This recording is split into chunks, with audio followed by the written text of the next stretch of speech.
colors are out right now. Good morning. As I was driving, I was watching the beautiful fall scenery here. I'm on my way to visit family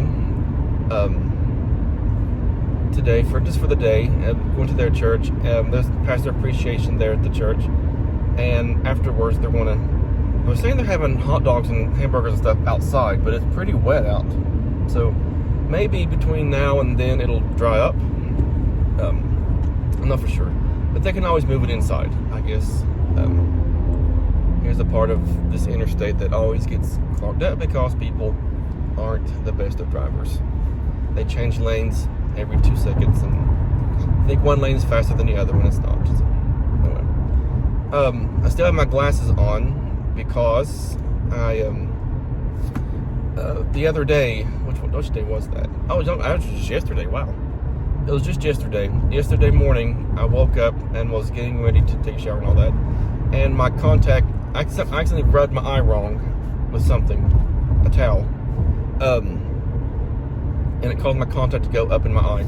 It's like, and that gets aggravating. So I tried to look for it, I couldn't find it. So I took the other contact out, took my left contact out, put it in the case with some saline and all that. And I just put my glasses on and just wait for it to come out. That's happened before several times, so I know what to. Sitting there poking in my eye, I was not going to fix it. I put saline in my eye, lifted my eyelid, put saline, see if I could wash it out, and that didn't work. So it ended up being folded up, and it came out last night. And I could feel it like making its way out. I guess my eye was rejecting it. I don't know why. I don't know the process of that, but and it was like it came out. It was kind of folded up a little bit, it wasn't crinkled like a piece of paper, like a ball of paper, but it was just kind of folded several times, and that's why I could feel it. Like, oh, okay. And so I put it in saline, and I'm gonna see how that unfolds out. Usually those contacts are good about that. If there's probably a crease or tear in it, I'll just throw it away. I'm gonna give my eye a break for like a week or two, probably 2 weeks. I think 2 weeks would be good. Because there's been like a folded contact up in there. I can still, it's not irritated, but I can still feel it, if that makes sense. So until then, I've got these glasses. I have newer glasses that I fell asleep on like probably over a year ago, and the arm broke. So I like those glasses much better. They're better built for my face. These ones are kind of small. I have a big head, and another thing I don't like, I think, how am I trying to say this? I don't like seeing small glasses on someone with a big head, and that's one of my pet peeves. And here I am doing it because these glasses I like glasses to be the width of someone's face or bigger. I don't like seeing glasses do this, and it's like tying into someone's head. And they make glasses for people with bigger heads like me. So stop buying glasses and make your head do this, and you'll see like their skin like creased again. Anyway, that's just my. Not that I have the best fashion sense in the world, but to me that just irks me. I don't know why it irks me like that. But anyway, traffic isn't that bad actually. I'm flying through here. I stopped by Sheetz again this morning, got my coffee. It seems like that's my coffee place every morning. I just put it in the app.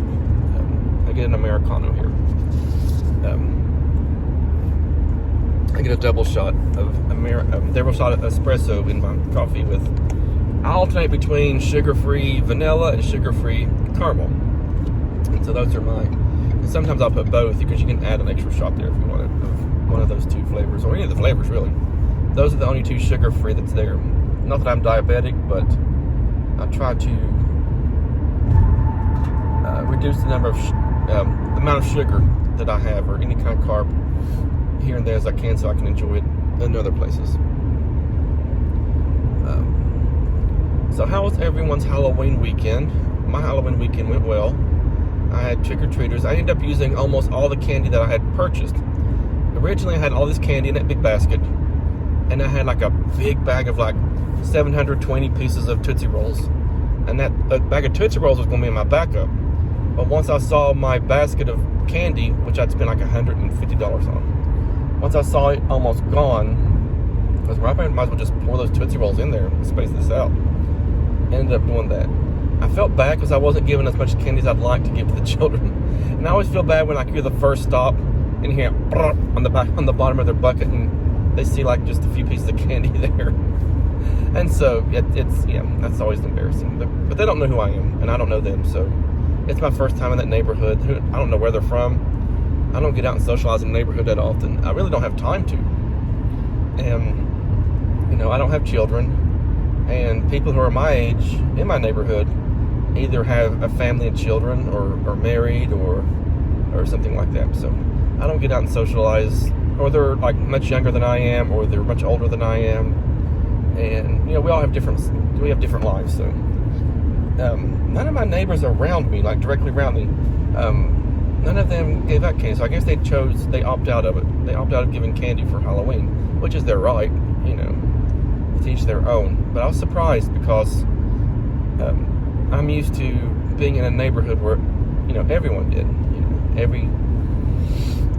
but that's their right. If they want to, and that was a good amount of candy I had to buy because there were a lot of kids. So I can understand why maybe they didn't want to spend $150 on candy. They probably have families and everything. I'm single, no kids, so not that $150. Not that I have $150 here and there to just waste, but it's less of an impact on someone who's single, no kids, usually.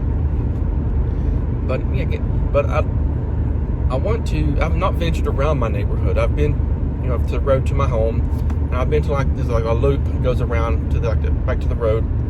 But apparently there's a part to my neighborhood that goes further down through there.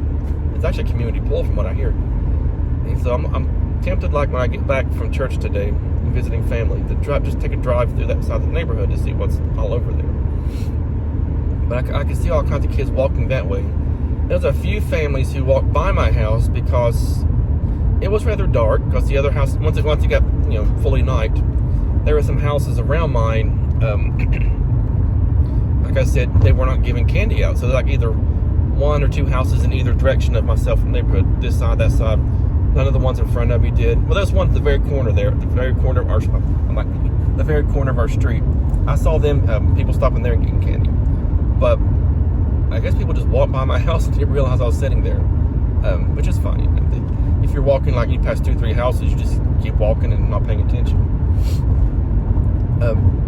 Again, that puzzles me. But usually in a neighborhood, and again, I'm not downing them. They're right. They're still good people. They're not bad neighbors or bad people just because they chose not to give candy. I'm not saying that at all. But it's just different for me. I'm used to everyone giving. And Halloween's not one of my favorite holidays.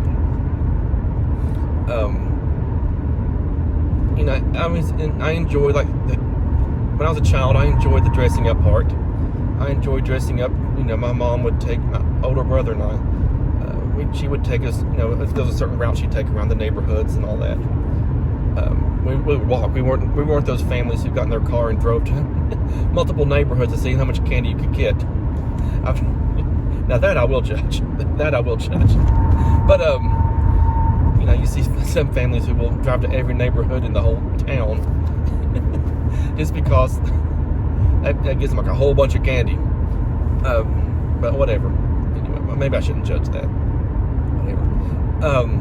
My mom would walk us around because we had a good sized neighborhood. And then when my younger brother was born, he's 6 years younger than I am. And then we would all my mom would take all three of us out trick-or-treating. But by the time he was able to fully realize what was going on Halloween, my older brother was transitioning into that's back when we had junior highs here. And I don't think he went trick-or-treating, and I'm only a year and a half younger than him, so there wasn't too many years where all three of us went together. It ended up being just my mom and my younger brother after a while. And then there were times mom would send us out to, take him. One of us would go with him. But I always enjoyed that. It was, you get to walk around the neighborhood. I remember in kindergarten doing it and seeing that I had classmates who lived nearby. I was like, oh wow, that's so and so. Oh wow, you live here too. Wow. I'd see him at school, and then after I left school, I never saw him anymore, and so I didn't associate them being outside of school within school. And so, but now, as I became a teacher, I used to dress up a lot when I was taught in the classroom. When in my younger years, my 20s, and then when I started getting to my 30s, I didn't do that as much. And I always said when I was younger in this field that I wouldn't let myself get stale like that. And I allowed myself to get stale on many areas. And I wouldn't even wear a funny hat or something like that. I'm not against that. I just, for some reason, didn't. So not last night. When we did trick or treat. That was Friday. Friday night, the 29th, I found an old Fred Flintstone costume that I've worn before. I was like, I'm going to get candy out and put that on. And so I did that. Kids loved it. Kids said, I love your show. I love your movie. People said, it's an awesome costume. And I do have the body structure and facial structure and the hair. And I even went barefoot for a while until I got too cold and just put my flip-flops on. And so I wore sandals the rest of that night because I didn't want to keep stepping on the cold driveway there. But the kids loved it. There was even this little boy and girl. They came around. They were dressed up as Pebbles and Bam Bam. And the mother said, tell him thank you. And she goes, thank you, Dad. I think they were like, why'd you call me Dad? And we realized I'm Fred Flintstone, and she was dressed as Pebbles. So that was cute. It was neat seeing everybody. I didn't know anybody. That was kind of odd. Not odd that as in I didn't expect to see people I knew because I'm not from that neighborhood. But I'm just used to, during Halloween, during trick-or-treat time, giving out candy, seeing people I haven't seen in a while, that were people like neighbors I've seen, here and there. But where I live now, I didn't know a single person who came by the house, and they didn't know me, but we had a good time. And so it was good to see people. Maybe I'll see them out. I doubt I'll remember people's faces. If it's a quick encounter like that, I'm not going to remember your face.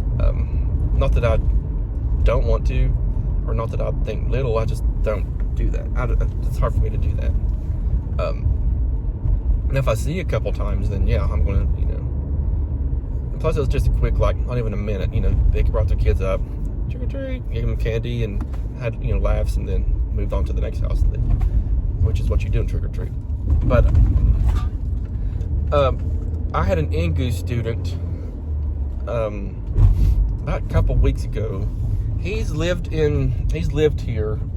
He's from Japan, but he lived outside of New York City, like little north outside, probably on one of the suburbs. He's here working in the United States, up in New York, like right above New York City there.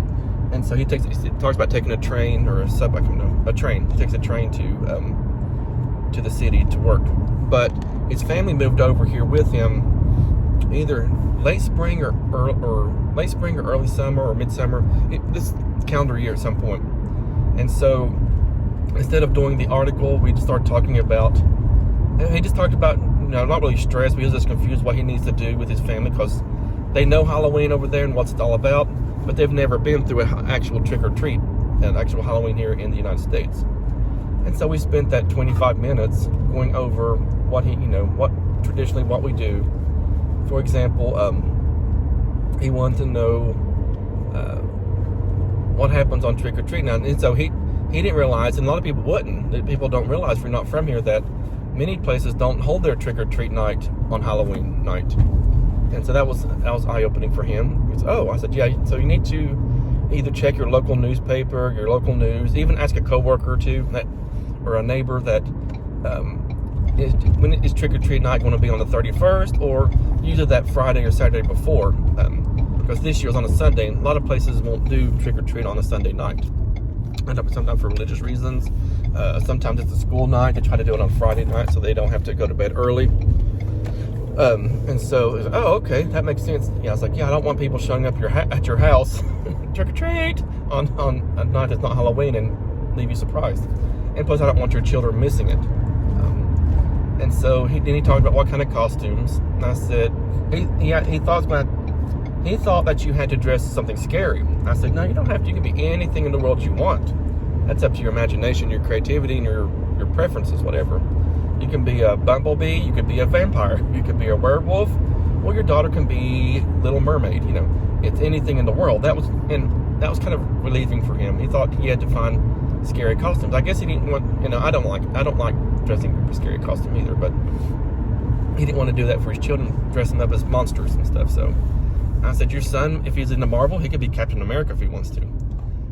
And I said, if you're in a pinch, just go to Target, and there's costumes there they can use. That's perfectly fine. for your first Halloween if you don't want to go all out. Or we can go all out and use makeup and all that if you want to. My car has one of those automatic stops here. And then he asked about, how about when you go to your house, like when kids come to your house, how many usually come? And I was like, well, that really, again, depends on where you live. There could be 2, there could be 200, there could be 2,000. I don't know where you live. I didn't say it smart aleck like that. But I said, again, that's something you need to ask maybe a coworker who lives near you. Because he'd mentioned that there's some coworkers that they ride together on the train to work. I said, I just ask someone you're familiar with in our neighborhood, how many kids should we expect to give for? I said, even because he lives in an apartment complex as well. And I said, that's a little difference between that too. Sometimes apartment complexes, if they're large enough, they'll hold their own trick or treat. Sometimes they will sit outside. I don't know. I've lived in them before, and I've seen both, where in a complex will have their own Halloween trick or treat night. And then I've seen them where they'll sit outside, like a trunk or treat kind of thing. And I explained to him what trunk or treat was, and he thought that was the neatest thing in the world too.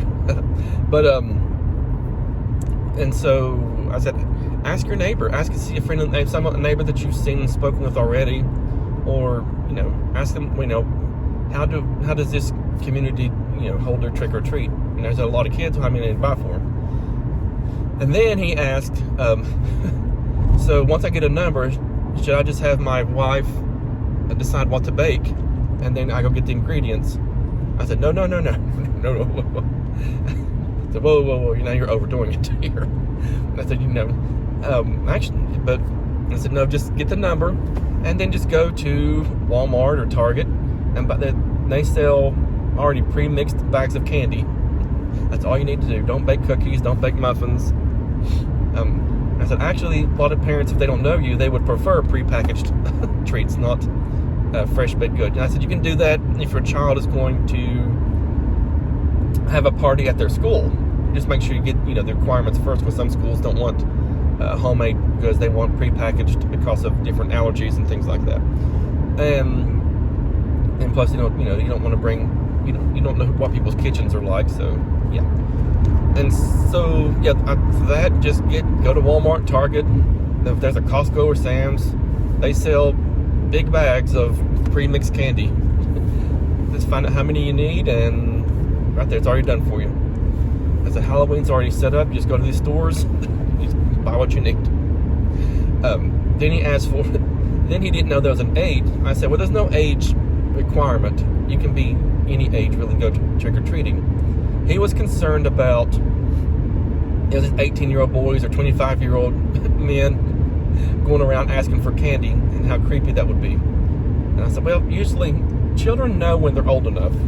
I said, usually when they get to around junior high, middle school age, they start thinking, oh, this is too childish, and they may wear a costume just to have fun, but they want to hang out with their friends, or they don't want to go trick-or-treating. So usually children know.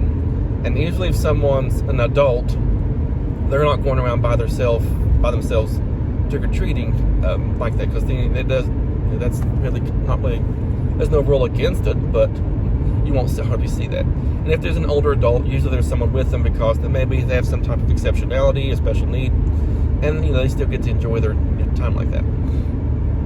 So, okay, that makes much more sense. And so you can see the stress kind of, he wasn't stressed, but you can see, these questions being answered, that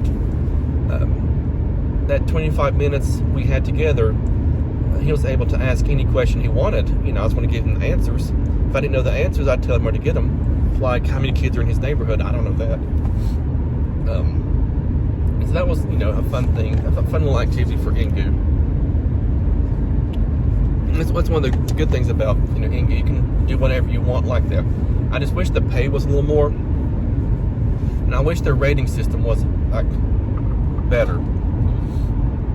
They're big on confidentiality of the students and their ratings. And I remember one time someone gave me a 3 or 4 star, and I messaged their tutor support, and they said, we're not able to give you that. That would violate. We can't assure confidentiality.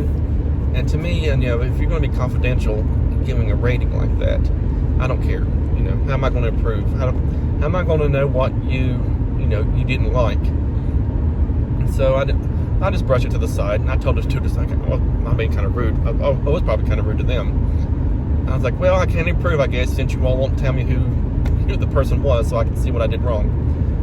And so, thank you for no help. It was really rude like that. Even though I like Engoo, the VIP kid firemen, they beat their tutor support all up and down. The tutor support with Engoo, they're pretty much useless. I guess you could say they don't do very much. When it comes to technical issues, they're not the brilliant, they're not the brightest bulbs in the box. They're very peppy and friendly, but they don't give you any help or information. They don't do anything for you, and so they're not really there to be very helpful. Again, like I said, they're friendly as can be, but they're not of any benefit. But back to Halloween. This was a different Halloween. Again, I got to experience it. I've never lived in a neighborhood that had this many children. I would say I had close to 200 or 300. I lost count. Like I said, I used all my candy. I'm used to living where I lived. We would get 50 to 60 trick-or-treaters. When I was younger, I think there were a lot more children when I was younger there. I don't know if it's the same or it just looked like a lot more when I was younger. But the population has decreased since I lived there, I think, or has gotten older, and there's less children there. But I think a lot of people have moved out. But yeah, I'd say the population has decreased because there's been schools closed down since I've been a child there. There were I don't know, 5 or 6 elementary schools in my town, 7 maybe, and now there's 3. And yeah, about 3 of them, I think. So yeah, it's so now we're moving on to today is officially Halloween, but I don't know of anything going on Sunday night. I'll just go home and prepare for work. You know what I didn't do yesterday? I need to do that today then. The Grand Canyon University that I adjunct through online, they expect instructors to participate in the discussion boards at least every other day. You have to post. You can't go longer than 48 hours without a presence in the discussion boards. And so I forgot to do that yesterday. I did it Thursday. Usually I do Thursday, Saturday, Monday, Wednesday, and that's the week because they start on Thursdays and end on Wednesdays for the graduate program that I work in. And then I do it again Thursday, Saturday, Monday, Wednesday. So there's 4 times I do it. Those are the days I post something or I reply to a student or give information, yada, yada, yada, provide more instruction. And I forgot to do that yesterday. So I'm going to do that today to make up for it, or I'm going to get an email on Monday. You've been participating in other areas, but we'd like to remind you that they're very big on that there. Which is good because you'd see some teachers who never participate. And thus, I want to say now on to the next holiday. What I should do, we have Day of the Dead coming up, Dia de los Muertos. I've seen no mention of that. That would be a good. No, I don't have any VIP kid. I was going to have one on my next VIP kid. Now that last week was over, is on the 4th, which I think the 4th is the Wednesday, maybe. Yes, I think I have on the 4th. Maybe somebody will book. Who knows? This week, all of a sudden, that'd be great. But I have 3 on the schedule this week for VIP kid. But since it's after Dia de los Muertos, I probably won't do anything with it. I need to make a WeChat post every holiday for both United States and Mexican traditional holidays. I like to make a post on WeChat. Either I'm dressed up as that person, or I show some kind of thing that we do to celebrate, or some kind of picture. I do it all throughout the calendar just to keep my name there, and just I guess an experience to them. I don't know. I'm sure they could look it up themselves, but it's just something I do on the WeChat. But anyway, I should be at church here in about 30 minutes. It's about a 2-hour drive. I take the long way because I want to do the 4-lane all the way from where I live to the church. I could take a back road and save 30 minutes, but I don't like that. Anytime I go that route, it could be at 10 in the morning, it could be at 3 in the afternoon, it could be at 3 in the morning. There's always going to be either an 18-wheeler or a slow driver all the way from the beginning to the end of that long road where I need to go. Never, ever fails. It never fails. So, and I'm not a super fast driver, but there's always going to be, and they won't pull over worth anything. They won't. No. And when you get to certain points, there's only a few places where you can pass. And plus, it's really wet today. I wouldn't want to pass today anyway. And they won't pull over. There could be 20 cars behind them. They will not pull over. I can understand 18-wheelers because it's harder for them to find a spot. But yeah, if you're going to go that slow, obviously you're not in a hurry to be anywhere. So pull over, let people behind you go, then keep on going about your merry way. Again, you're not in any hurry to get where you need to go. You're just going to truck along there. Okay, I had to end this on a complaint. Anyway, thank you for watching. See you next time.